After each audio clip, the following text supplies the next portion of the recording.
5 है, जिसमें security and future of IoT system की बात होगी कि आईओटी की अभी तक जितना भी हम लोगों ने टॉपिक डिस्कस किया उसमें हम लोगों ने ये देखा कि आईओटी होता क्या है, कि डिवाइसेस कौन कौन सी यूज करते हैं, उसकी कनेक्टिविटी कैसे की जाती है, उसमें नेटवर्किंग कैसे होती है और आईओटी की प्रोग्रामिंग कैसे होती है। यहां तक पढ़ने के बाद चलो सारा स्टेप्स क्लियर है। अब हमने ये डिसाइड कर लिया कि हम एक आईओटी की डिवाइस बना सकते हैं। इसके बाद अगर आईओटी की डिवाइस बन जाती है तो फिर आपकी प्रॉब्लम एक और रह जाती है, वो है सिक्योरिटी।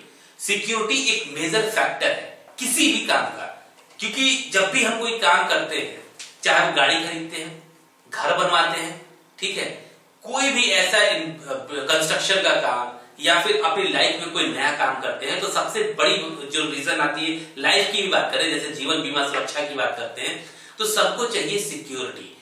अगर डिवाइस बनती है तो डिवाइस की सिक्योरिटी कैसे रखेंगे, क्योंकि आपको जैसे पता है कि आईओटी की डिवाइस हमेशा इंटरनेट पर रन करती है, ठीक। अगर इंटरनेट पर रन करती है तो ऑब्वियस सी बात है कि कुछ अनएथिकल यूजर जो हैं, जो जिसको हैकर बोलते हैं हम लोग, वो आपके सिक्योरिटी सिस्टम में सेंध भी मार सकते हैं।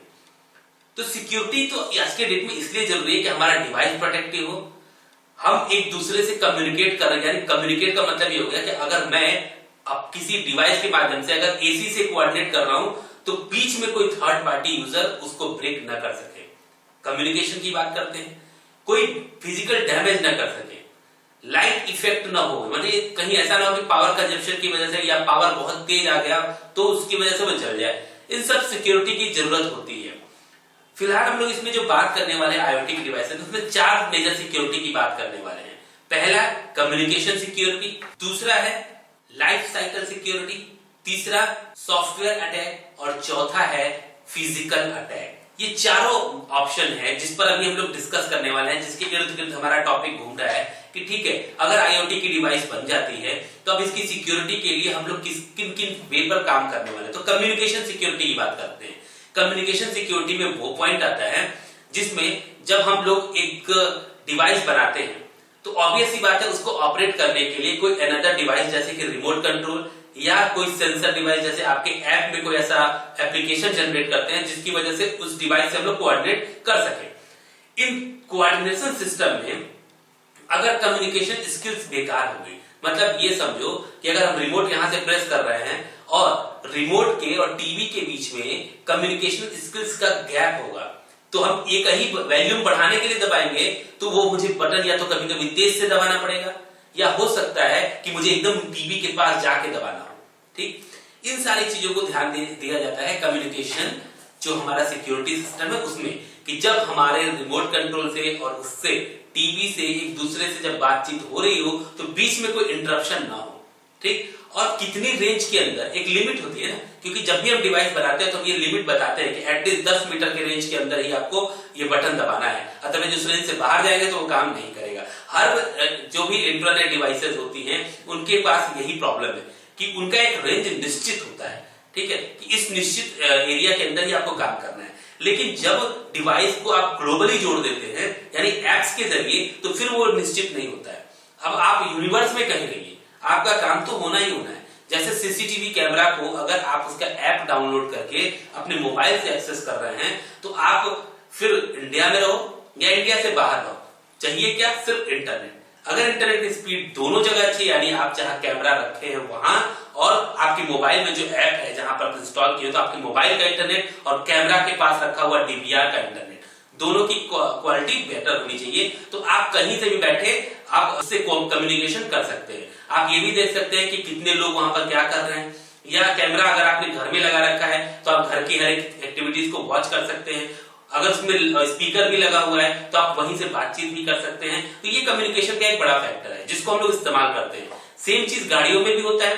गाड़ियों में भी ऐसे पुलिस कंट्रोल नंबर, जैसे मेट्रो ट्रेन में आज के डेट में लगाया गया है कि अगर कोई प्रॉब्लम होती है तो आप ये बटन दबाइए, तुरंत आपकी कॉल कनेक्ट हो जाएगी कहाँ, पुलिस कंट्रोल रूम में। 100 नंबर, वो भी जो गाड़ियां चल रही है यूपी की, उसमें भी यही फैक्टर है कि उसमें अगर हम काम करते हैं और कहीं भी कोई प्रॉब्लम हो तो हमारा वो 100 नंबर जीपीएस से अटैच है। हमें कम्युनिकेशन कराने के लिए कॉल सेंटर में लोग बैठे हैं, कॉल सेंटर के लोगों से कॉल तुरंत हमारी लोकेशन के इर्द गिर्द गाड़ियों के पास जाती है और हम उनसे बातचीत कर लेते हैं या वो हमारे बचाव में हमारे पास पहुंच जाते हैं। तो ये कम्युनिकेशन फैक्टर है, यही आईओटी का मेन है कि अगर हमें सिक्योर करना है तो इस कम्युनिकेशन सिस्टम को सिक्योर कैसे करें। ठीक, तो कैसे करें, तो उसके लिए कई वे है जिसको अभी हम लोग डिस्कस नहीं करते। अभी तो हम लोग सिक्योरिटी की बात करेंगे कि कौन कौन से सिक्योरिटी हम लोग यूज करने वाले हैं, और आपको इस चीज का ध्यान देना चाहिए कि कम्युनिकेशन सिक्योरिटी को आप बेहतर बना सके। इसके लिए हम लोगों ने थर्ड लेक्चर में डिस्कस भी किया हुआ है कि आपको ओएसआई लेयर की कौन सी जगह पर किस टॉपिक के बारे में बात होती है। अगर कम्युनिकेशन लेयर में प्रॉब्लम आ रही है तो आप जाके चेक करिए कि आपका नेटवर्क लेयर क्या कर रहा है। थर्ड स्टेप की बात है ना, ओएसआई लेयर में मैंने सारे 7 लेयर को क्लियर किया हुआ है, तो थर्ड स्टेप में जाके चेक करवा कि आपके ओएसआई लेयर में थर्ड लेयर में कहीं कोई प्रॉब्लम तो नहीं है। अगर कम्युनिकेशनल गैप हो रहा है तो सेकेंड की बात होती है life cycle attack. Life cycle attack का मतलब ये है कि जैसे अगर हमने कोई डिवाइस बनाई है और मैंने ये कहा है कि इस डिवाइस की, जैसे आपने कोई मेमोरी कार्ड ही बना दिया, उसमें कहा है कि ये मेमोरी कार्ड 1 साल तक हम गारंटी दे रहे हैं, उसके बाद खराब हो जाएगा तो हमारा उससे कोई लेना देना नहीं है। इसको बोलते हैं हम लोग लाइफ साइकिल अटैक। कि अगर आप कोई आईओटी डिवाइस बना रहे हैं तो एटलीस्ट उस पर कॉन्फिडेंस रखिए कि ये डिवाइस हमारी 1 साल तक इसमें कोई डैमेज नहीं होने वाला है। क्योंकि जब भी कंज्यूमर आता है कोई भी ऐसी इलेक्ट्रॉनिक डिवाइस खरीदने, वो पूछता है गारंटी कितनी। अगर उसको गारंटी नहीं मिलती है, उसकी लाइफ साइकिल नहीं मिलती है, तो वो डिवाइस मार्केट में बिकती ही नहीं है।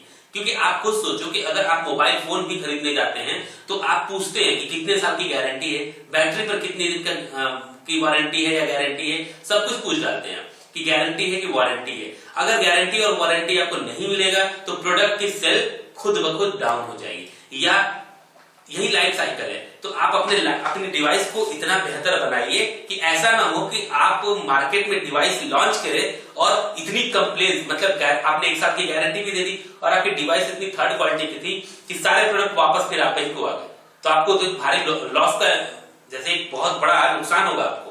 तो इसलिए जब हम आईओटी की डिवाइस बनाते हैं तो हमें लाइफ साइकिल अटैक का भी ध्यान रखना है कि लाइफ साइकिल सिक्योरिटी को हम कैसे मेंटेन कर सकते हैं। थर्ड की बात करते हैं, थर्ड है सॉफ्टवेयर अटैक। आप अपनी आईओटी डिवाइस को बनाते वक्त इस बात का जरूर ध्यान रखिए कि जो सॉफ्टवेयर आप उसमें डाल रहे हैं उस सॉफ्टवेयर की बैकअप कहीं ना कहीं आपके पास हो, कि कहीं गलती से आपके उस डिवाइस में किसी ने भी अटैक किया और सॉफ्टवेयर सारा गायब हो गया, उड़ गया, तो आप उसका बैकअप कहीं जरूर रखे हो जिसकी वजह से आप उसको इंस्टॉल कर सके दोबारा। ऐसा ना हो कि फिर कोड करने की बात आ जाए तो बहुत मुश्किल हो जाएगी उस डिवाइस में। इसीलिए आज के डेट में मोबाइल फोन में बैकअप एंड रिस्टोर का ऑप्शन दिया जाता है कि अगर आप अपने पूरे फोन को फॉर्मेट कर रहे हैं पूरी तरह से तो आपको बैकअप एंड रिस्टोर का ऑप्शन मिलता है, जिसमें आप सबसे पहले बैकअप बनाते हैं, अपने फोन के सारे डेटा का बैकअप बनाते हैं ताकि कोई भी डेटा जब फोन हमारा रिस्टोर हो तो हमारा डेटा लॉस ना हो। इसके लिए हम लोग बैकअप एंड रिस्टोर करते हैं। तो सॉफ्टवेयर अटैक को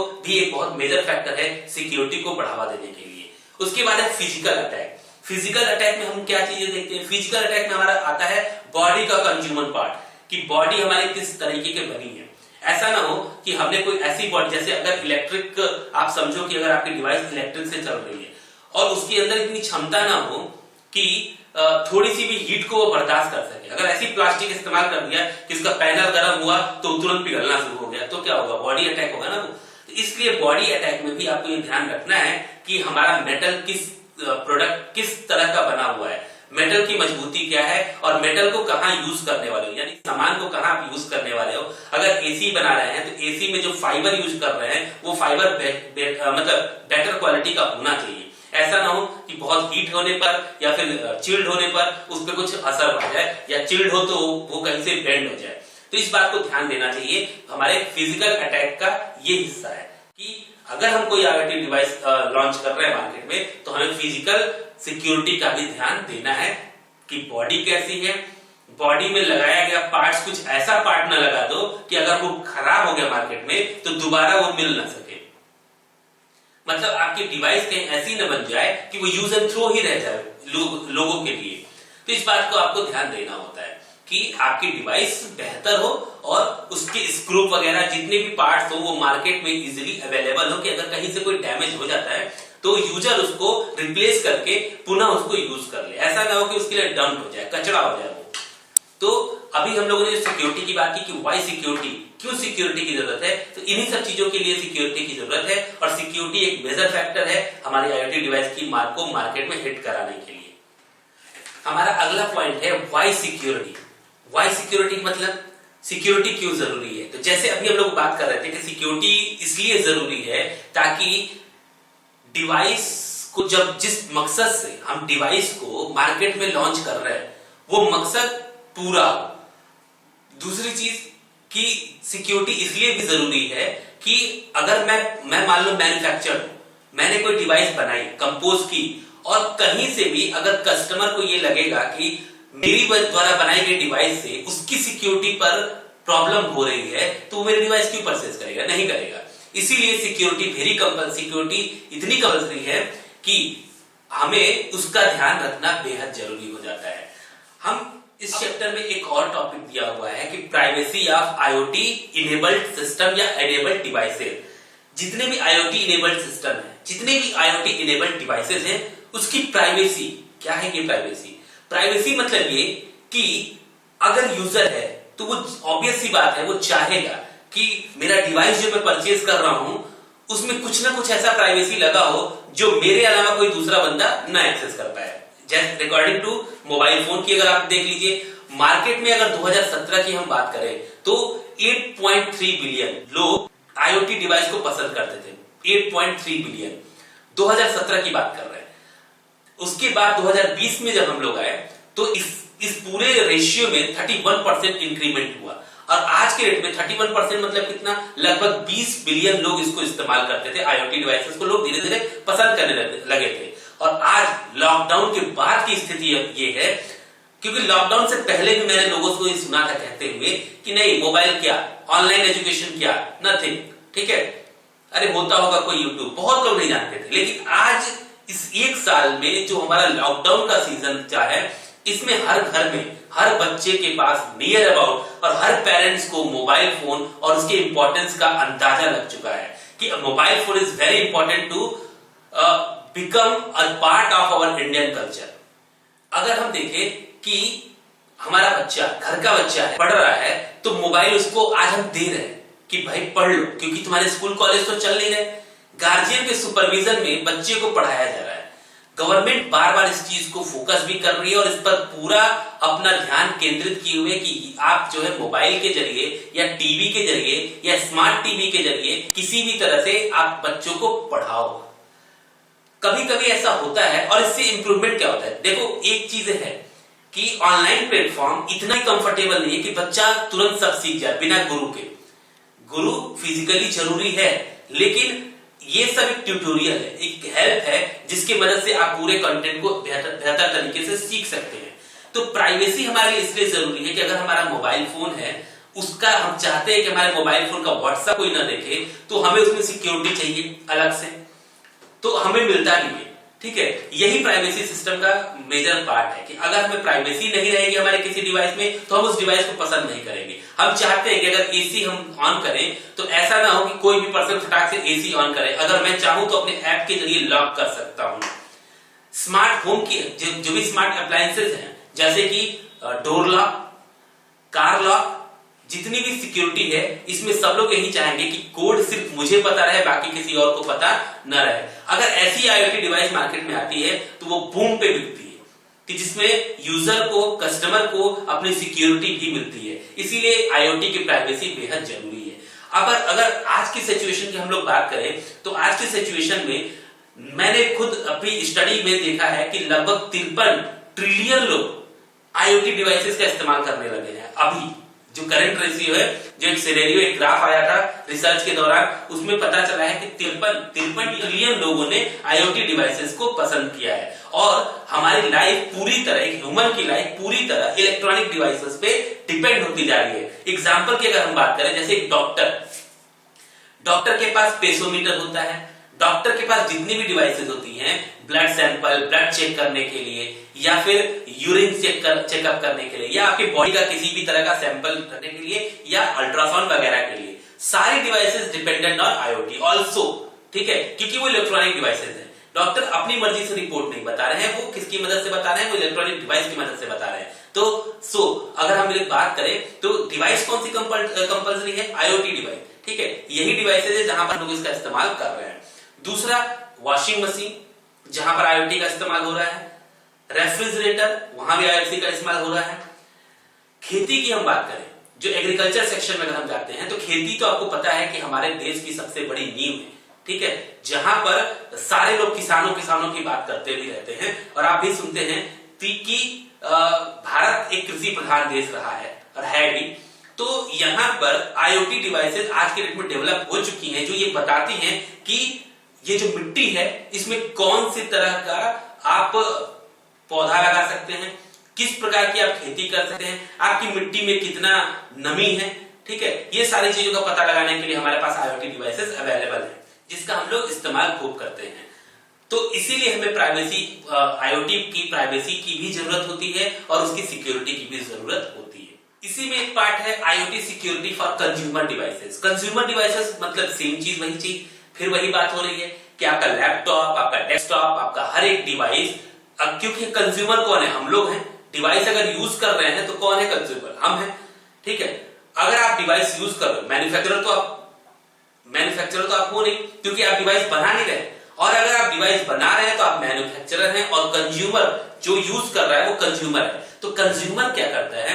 कंज्यूमर बार बार इस चीज का ध्यान रखेगा कि जो भी डिवाइसेस हमारी आ रही है वो हमारी फुल्ली सिक्योर्ड रहे, ठीक है, पूरी तरह से इसकी सिक्योरिटी का ध्यान रखा जाए। तो उसको अपने चीजों में लॉकर की जरूरत पड़ेगी, लॉकर की रिक्वायरमेंट उसको होगी, सिक्योरिटी कोड की जरूरत होगी। अगर वो बाय डिफॉल्ट सिक्योरिटी कोड भूल जाता है तो आपके पास इस समय सबसे लेटेस्ट टेक्नोलॉजी में जो चल रहा है वो है ओटीपी, वन टाइम पासवर्ड। वो अपने फॉरगेट पासवर्ड करके अपने सिक्योरिटी कोड की रिकवरी भी कर सकता है। तो ये मेजर फीचर है जो आज के डेट में कंज्यूमर रिक्वायर कर रहा है। कहीं ऐसा ना हो कि गलती से हम खुद पासवर्ड लगा के भूल जाएं तो मेरा जो डेटा मैं किसी और से छुपाने के लिए रखा था वो हम भी भूल जाए, ठीक है। तो ऐसा नहीं है, आईओटी डिवाइसेस में इन सब चीजों की फैसिलिटी है कि ठीक है, आप भी भूल जाओ तो फॉरगेट कर लीजिए, फिर आपकी वो चीजें रिकवर हो जाएगी।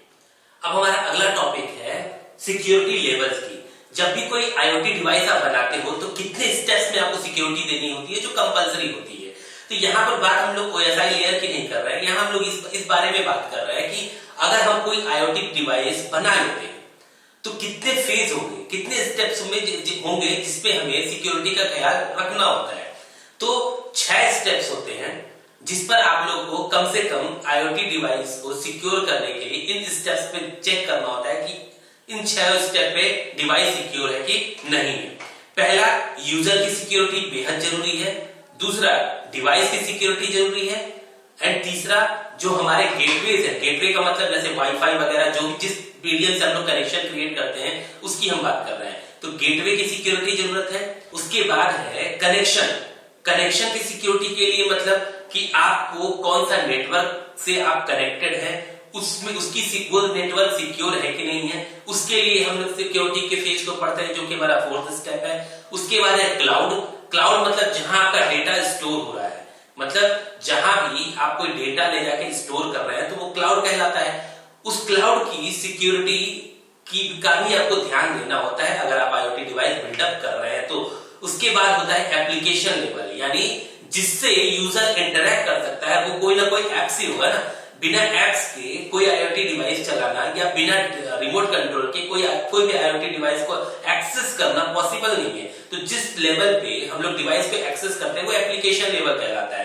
तो अगर फाइनली देखा जाए तो 6 लेवल कौन कौन से हो गए? User level, device level, gateways, उसके बाद कनेक्शन लेवल, फिर क्लाउड का लेवल और लास्ट जो है हमारा एप्लीकेशन लेवल। इन 6 लेवल पे किसी भी प्रकार से हमें सिक्योरिटी देना होता है आईओटी डिवाइसेस को। इसी क्रम में हम लोग बात करते हैं आईओटी सिक्योरिटी एक्टिविटीज की। कितने प्रकार की एक्टिविटीज को हम लोग ध्यान देते हैं? सबसे पहले एक्टिविटीज हम लोग को ध्यान देना होता है आइडेंटिफिकेशन का, मतलब पहचान। डिवाइस जो पर्सन एक्सेस कर रहा है, जैसे अगर वो हमारे फिंगरप्रिंट से लॉक है तो आइडेंटिफिकेशन का काम ये होता है कि वो पहचान करे कि जो फिंगरप्रिंट उसके पासवर्ड पर लगाया गया है उसी फिंगरप्रिंट से वो ओपन हो, अदरवाइज कहीं बाय मिस्टेक वो किसी और से ओपन ना हो सके। ऑथेंटिकेशन का मतलब होता है वो चेक करता है। ऑथेंटिकेशन का मतलब ये चेक करता है कि ये यूजर जो है एकदम ऑथेंटिकेट है जो डिवाइस को ओपन कर रहा है। ऑथराइजेशन मतलब परमिशन देना। ऑथराइजेशन का मतलब क्या होता है? परमिशन देना। मतलब अगर मान लो मेरी डिवाइस है और मैंने 2 लोगों को पासवर्ड बता रखा है, तो वो प्रोसेस क्या करेगा? ऑथराइजेशन। मैंने अपनी जगह पे 2 और लोगों को नियुक्त कर रखा है कि या तो मेरे उंगली से खुल जाए, नहीं तो जैसे ऑप्शन आता है 5 उंगलियों का, तो उसमें क्या होता है? या तो मेरे फिंगर से खुलेगा, नहीं तो दूसरे वाले के खुलेगा, नहीं तो तीसरे वाले के। आप 3 लोग के फिंगर से भी अपनी डिवाइस को ओपन कर सकते हैं। ये स्टेप्स होता है ऑथराइजेशन का। Finally monitoring. मॉनिटरिंग का मतलब होता है देखभाल करना, रख रखाव करना, कि उसकी सुरक्षा पर डे। जैसे अगर आपने कोई मोबाइल खरीदा है तो उसमें सॉफ्टवेयर अपडेट्स की रिक्वायरमेंट क्यों होती है? क्योंकि सॉफ्टवेयर अपडेट्स आपकी सिक्योरिटी को बढ़ाता है। कि अगर आप अपने फोन में जाइए, सेटिंग में जाइए और सेटिंग में जाकर अपने सॉफ्टवेयर को अपडेट कर दें, ये अपडेट कम से कम हफ्ते में एक बार आपको करना होता है। जिससे क्या होता है कि अगर कोई अच्छा नया कंपनी ने कोई सिक्योरिटी लेवल बनाया होगा तो वो आपके फोन में ऑटोमेटिक आ जाता है, कनेक्ट हो जाता है। और अगर कोई कुकीज पहले से जनरेट हो गई होगी, जैसे आपका आईडी, पासवर्ड, ये सब चीजें अगर पहले से सेव हो गई होंगी, तो आपको मॉनिटरिंग से ये फायदा है कि आप अगर ऐप को पूरा अपडेट कर देते हैं तो आपकी सिक्योरिटी लीक नहीं होगी। यानी ये 4 मेजर एक्टिविटीज हैं आईओटी की सिक्योरिटी के लिए: identification, authentication, authorisation and last monitoring. इसके बाद हमारा टॉपिक है आईओटी सिक्योरिटी वैल्यू चेन। ये जो शब्द है वैल्यू चेन, इसको सबसे पहले माइकल पोर्टर ने अपने सॉफ्टवेयर फील्ड में एक बार यूज किया था। वैल्यू चेन क्या है? ये वैल्यू चेन, वैल्यू चेन का मतलब ये है कि बेहद इंपॉर्टेंट कंपोनेंट किसी भी डिवाइस को बनाने के लिए जो सबसे जरूरी पोर्शन होता है, उसको हम लोगों ने कंसीडर किया वैल्यू चेन में। तो जब आप आईओटी की डिवाइस बनाते हो तो 3 चीजें एकदम कंपल्सरी होती है। पहली चीज क्या है? हार्डवेयर की मेंटेनेंस, यानी जो उसका हार्डवेयर, जो आप हार्डवेयर फिजिकल कंपोनेंट जो यूज करने वाले हैं वो सबसे बेहद क्वालिटी का होना चाहिए। दूसरा, सॉफ्टवेयर प्रोटोकॉल और सॉफ्टवेयर जो एप्लीकेशन आप यूज कर रहे हैं वो भी सबसे बेहतर क्वालिटी का होना चाहिए। और तीसरा चीज ये है सपोर्ट, यानी हार्डवेयर कंपोनेंट, सॉफ्टवेयर कंपोनेंट और उससे रिलेटेड कोई भी इश्यू हो तो उसको सपोर्ट मिल सके। सपोर्ट इन द सेंस कि उसका मेंटेनेंस हो सके, कोई डैमेज हो, कोई प्रॉब्लम हो तो उसको रिप्लेस किया जा सके। ये 3 मेजर फैक्टर है कि सॉफ्टवेयर भी इतना इजी हो कि कोई भी पर्सन, कोई अच्छे डेवलपर उसके कोड को समझ सके। अब इतना कॉम्प्लिकेटेड सॉफ्टवेयर बना दो जिसको कोई दूसरा पर्सन समझ ही ना पाए, ठीक है? तो इसलिए कभी भी कोई आईओटी डिवाइस बनती है तो वैल्यू चेन में इन 3 चीजों को हम लोगों ने कवर अप किया हुआ है। और ये वैल्यू चेन का जो कॉन्सेप्ट है उसको देने वाले माइकल पोर्टर जी हैं। फिर उसके बाद आईओटी सिक्योरिटी स्टैंडर्ड्स की बात होती है जो टॉपिक में आपके इंक्लूड है। उस स्टैंडर्ड में हम लोगों ने क्या क्या काउंट करना है? स्टैंडर्ड में सबसे पहले आपको हार्डवेयर के कॉन्फ़िगरेशन की बात करनी है कि जो हार्डवेयर है उसका कॉन्फ़िगरेशन किस बिहाफ पे है। जैसे अभी आप लोग पीसी वगैरह खरीदते तो आप बोलते हैं ना 8 GB रैम है, 320 GB हार्ड डिस्क है, ये सब क्या? ये हार्डवेयर कॉन्फ़िगरेशन है, ठीक है? तो ये कंपल्सरी पार्ट है कि जो आपका आईओटी डिवाइस बना रहेगा उसके हार्डवेयर का कॉन्फ़िगरेशन क्या है, कितने बिट ऑपरेटिंग सिस्टम पर वो चलेगा और कितनी उसकी मेमोरी यूज होगी, कितना पावर कंजप्शन वो यूज करेगा। इन सब चीजों का ध्यान देना हार्डवेयर कॉन्फ़िगरेशन के अंदर में आता है। सेकंड उसका टर्म होता है माइक्रो कंट्रोलर। माइक्रो कंट्रोलर जैसा कि अभी हम लोगों ने पढ़ा था इसके पहले वाले में ही कि माइक्रो कंट्रोलर और माइक्रो प्रोसेसर में क्या डिफरेंस है। तो माइक्रो कंट्रोलर में रैम एंड रोम इनबिल्ट होते हैं। इसका भी ध्यान देना होता है कि माइक्रो कंट्रोलर किस क्वालिटी का है और उसकी क्षमता कितनी है, क्योंकि माइक्रो कंट्रोलर की क्षमता जितनी बेहतर होगी आपका जो आईओटी डिवाइस है वो उतना बेहतर वर्क करेगा, उतनी बेहतर उसकी एक्टिविटीज होंगी। थर्ड फेज है उसका आईटी गवर्नेंस। आईटी गवर्नेंस का मतलब क्या हो जाता है? आईटी गवर्नेंस का मतलब कि जो भी आप डिवाइस बना रहे हो वो हमारे आईटी एक्ट में फॉलो होना चाहिए। अब कोई ऐसा एप्लीकेशन आप ना तैयार कर दो जो आईटी एक्ट के विरुद्ध हो। भारत का जो संविधान है आईटी एक्ट सन 2000, उस संविधान के अंदर जितने भी आईटी एक्ट बनाए गए हैं आपका डिवाइस उसी कॉन्स्टिट्यूशन के अंदर होना चाहिए। कोई ऐसा काम आप मत कर दो या कोई ऐसी चीज आप ना बना दो जो हमारे संविधान का उल्लंघन करती हो। इसलिए आईटी गवर्नेंस भी बेहतर पार्ट है आपकी सिक्योरिटी सिस्टम का। लास्ट पार्ट है transparency, communication and collaboration. Transparency, communication and collaboration का मतलब क्या है कि जो भी डिवाइस हो वो एकदम ट्रांसपेरेंस हो, मतलब कोई भी पर्सन उसको यूज कर सके, इजी वे में यूज कर सके। कम्युनिकेशन स्किल्स उसमें बेहतर हो, यानी उसकी इंटेंसिटी बहुत अच्छी हो जिससे 2 डिवाइसों के बीच में कम्युनिकेशन हो सके। और थर्ड पोर्शन है कोलैबोरेशन, मतलब उसके अंदर साझा करने की क्षमता हो, ठीक है, कि वो चीजों को शेयर कर सके। मतलब अगर कोई पार्ट काम, जैसे मान लो कि आपने एसी बना दिया या टीवी ही बना दिया, उसमें कोलैबोरेशन की प्रॉपर्टी नहीं है। अगर कोलैबोरेशन की प्रॉपर्टी नहीं होगी तो पता है प्रॉब्लम क्या होगी? प्रॉब्लम आपको ये होगी कि जिस रिमोट कंट्रोल से आप वो टीवी चला रहे हैं वही रिमोट कंट्रोल रहेगा, तभी आपकी टीवी चलेगी, अदरवाइज नहीं चलेगी। मान लो रिमोट कंट्रोल डैमेज हो गया, गायब हो गया, टूट गया, फिर क्या करोगे? तो हम जाते हैं लोकल कहीं से 20-25 रुपए का रिमोट खरीद के काम चला लेते हैं, टीवी हमारा चलने लगता है। क्यों? क्योंकि उसके अंदर एक प्रॉपर्टी है कि वो कोलैबोरेशन कर सकता है, वो किसी और डिवाइस में भी अपने तरीके से बना सकता है। यानी अगर उसका रिमोट काम नहीं कर रहा है तो दूसरे रिमोट से भी वो चलाया जा सकता है। अगर ये प्रॉपर्टीज आप अपने डिवाइस में नहीं डालते हो, यानी कोलैबोरेशन की प्रॉपर्टीज आप अपने डिवाइस में नहीं डालते हैं, तो वो डिवाइस भी बड़ी कॉम्प्लिकेटेड हो जाती है। उसको खरीदने में फिर ग्राहक जो है थोड़ा सा हिचकिचाते हैं, उनका दिमाग डाइवर्ट होता है कि अगर डिवाइस मुझसे गायब हो गई तो क्या होगा। तो ये सब आईओटी के सिक्योरिटी स्टैंडर्ड्स हैं। अब हम लोग कुछ पॉइंट्स पे ये बात कर लेते हैं कि प्रोटेक्टिंग ऑफ आईओटी डिवाइस, किसी आईओटी डिवाइस को प्रोटेक्ट करने के लिए कौन कौन से स्टेप्स को आपको फॉलो करना चाहिए। उस स्टेप्स के सिर्फ हम आपको नाम बताते जा रहे हैं, बहुत इजी स्टेप्स है जिसको आप फॉलो करके आप अपने डिवाइस को प्रोटेक्ट कर सकते हैं। पहला है understand advantage of connecting to the internet. आपको आपकी डिवाइस इंटरनेट से कनेक्ट होके क्या फायदा पहुंचाएगी ये आपको पता होना चाहिए। यूज सेकेंडरी नेटवर्क, अगर एक नेटवर्क फेल हो जाता है तो दूसरे नेटवर्क का इस्तेमाल किया जा सके। Keep changing your password, password change करने की भी सुविधा उसमें उपलब्ध हो। Don't enable universal plug and play feature, मतलब आपको अपने डिवाइस में यूपीएनपी को इस्तेमाल नहीं करना है, क्योंकि यूपीएनपी अगर आप यूज करते हैं तो आपको प्रॉब्लम ये होगी कि कहीं भी आपकी डिवाइस की सिक्योरिटी, मतलब आपका लोकेशन ट्रैक हो जाएगा पूरे यूनिवर्स में कि आपकी डिवाइस इस समय कहां पर है। अपडेट योर डिवाइस, हमेशा अपने डिवाइस को अपडेट करते रहिए। Reduce your use of cloud technology, कम से कम क्लाउड टेक्नोलॉजी का यूज करिए। Be careful of where you take your wearables, avoid using device that are risky. Security measure after the breach, मतलब ये सारे पॉइंट्स हैं जिसके बिहाफ पर आप अपने डिवाइस को प्रोटेक्ट कर सकते हैं कि सिक्योरिटी अपनी खुद की रखिए, पासवर्ड आप चेंज कर सकते हैं, पासवर्ड को आप अपने पास तक रखिए। अगर ये सारी चीजें आप फॉलो करते हैं तो कभी भी आपकी डिवाइस हैक नहीं हो सकती है। अब हमारा अगला टॉपिक है बूटनेट। बूटनेट क्या होता है? बूटनेट का मतलब होता है कि अटैक। बूटनेट एक तरह से नेगेटिव वर्ड है जिसका मतलब होता है कि आप किसी के डिवाइस को, किसी के सिस्टम को बिना उसकी परमिशन के एक्सेस करने की अगर कोशिश कर रहे हैं तो वो टेक्नोलॉजी कहलाती है बूटनेट। आप बिना किसी के परमिशन के उसकी फाइल कॉपी कर रहे हैं, उसका डेटा चुरा रहे हैं या स्पैम आप क्रिएट कर रहे हैं, तो वहां पर क्या होता है, या फिर उसके सिस्टम में वायरस इंस्टॉल करवा रहे हैं, तो ये सारी चीजें जो आती हैं ये बूटनेट में आती है। तो बूटनेट एक नेगेटिव टर्म्स है जिसका इस्तेमाल नेगेटिव कार्यों के लिए किया जाता है, जस्ट लाइक हैकिंग। अब हम लोग बात करते हैं जो हमारा टॉपिक है future of IoT ecosystem. IoT ecosystem का भविष्य क्या है? अगर जैसा कि आज की जनरेशन है, आज की जो ट्रेंड चल रहा है, इसको देख के तो ऐसा लगता ही नहीं कि आईओटी डिवाइस का फ्यूचर अंधकार में है, क्योंकि आईओटी डिवाइसेस इतनी कंफर्टेबल हो गई हैं और इंसान लोगों की जगह पर किसी पर्सन पर डिपेंड होने के बजाय आईओटी डिवाइसेस पर डिपेंड होना ज्यादा बेहतर समझता है।